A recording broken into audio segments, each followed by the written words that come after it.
Assalamualaikum warahmatullahi wabarakatuh. Alhamdulillahirabbil alamin. Wassalatu wassalamu ala asyrofil mursalin wa ala alihi wa sahbihi ajma'in. Amma ba'd. Saudaraku sebangsa dan setanah air yang saya hormati, saya cintai, setelah demonstrasi meluas, masif, dan gagah berani yang mengingatkan DPR RI agar tidak mementahkan putusan MK yang memutuskan ambang batas pencalonan 6,5% sampai 10%, kemudian batas usia minimal 30 tahun saat ditetapkan sebagai calon gubernur dan 25 tahun bupati atau calon wali kota. Jadi balik DPR ketakutan dan menyatakan ya DPR mengikuti keputusan MK. Nah, yang membuat bangsa Indonesia bergembira dan berbahagia adalah puluhan ribu di Jakarta dan ratusan ribu pendemo di hampir seluruh kota besar di Indonesia sejak 22 Agustus sampai hari ini terus berjalan dan makin lama makin berani. Gelombang demonstrasi yang digerakkan oleh kaum buruh dan mahasiswa dari berbagai kampus negeri dan kampus swasta, saya yakin jadi semacam nightmare, mimpi buruk dan kenyataan buruk yang belum pernah dibayangkan oleh Joko Widodo dan keluarganya. Nah, sekarang bola panas itu ada di kaki KPU dan tidak ada pilihan lain. Ingat, yang dijadikan sasaran demo sekarang ini adalah sasaran antara sambil menanti reaksi dari Joko Widodo alias Pak Mukidi. Ya.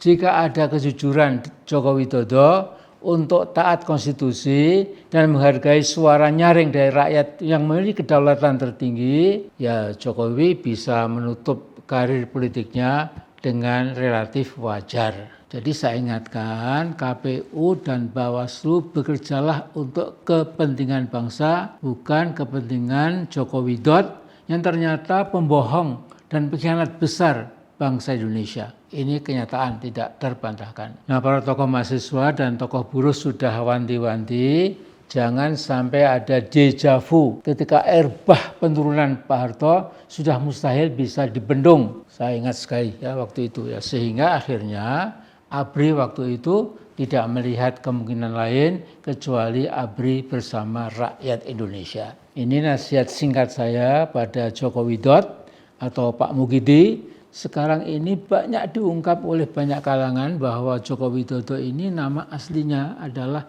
Mulyanto. Tapi si Mulyanto kecil ini sakit-sakitan sehingga harus ganti nama menjadi Joko Widodo. Nah, mungkin nama Joko Widodo ini sekarang perlu diganti lagi karena sekalipun fisiknya relatif sehat, tapi jiwanya yang sekarang sedang sakit-sakitan. Jadi Joko Widodo sekarang makin bingung, resah, galau, gelisah tentang nasib dia dan keluarganya pasca 20 Oktober nanti. Saudaraku, proyek megalomaniaknya Jokowi yang namanya IKN itu pasti mangkrak-krak. Kalau akan diteruskan pembangunan IKN itu, tentu akan jadi dagelan ala Mukidi. Setelah Jokowi dan para menterinya tetap saja ketawa-ketiwi di Jakarta, tidak mau pindah ke gedung negara atau ke gedung ya Garuda itu ya, yang terlihat dari kejauhan itu seperti Garuda Depok atau Dekem. Joko Widodo makin bingung. Ya.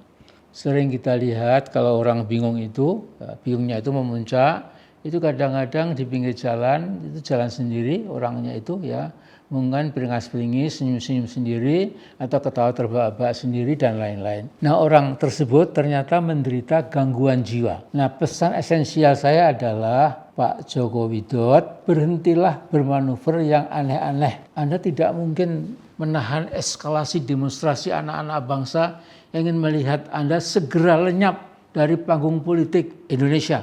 Jadi mohonlah ampun kepada Allah, Sang Ghafar dan Sang Ghafur, Sang Maha Pengampun. Jadi air bah demonstrasi anti Jokowi kini sudah sampai ke tahapan yang tidak mungkin dibendung lagi, alias unstoppable. Jadi hati-hati ya, Bung Jokowi. Ya. Nah, kemudian saya ingin mengingatkan yang sekarang ini sedang menggempur kebatilan, menggempur kezaliman yang begitu meraksasa itu, tapi sudah nampak menjadi makin lemah.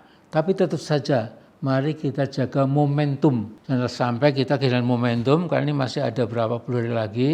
Ini si Pak Mukidi ini bisa macam-macam buat manuver yang di luar dugaan kita, ya.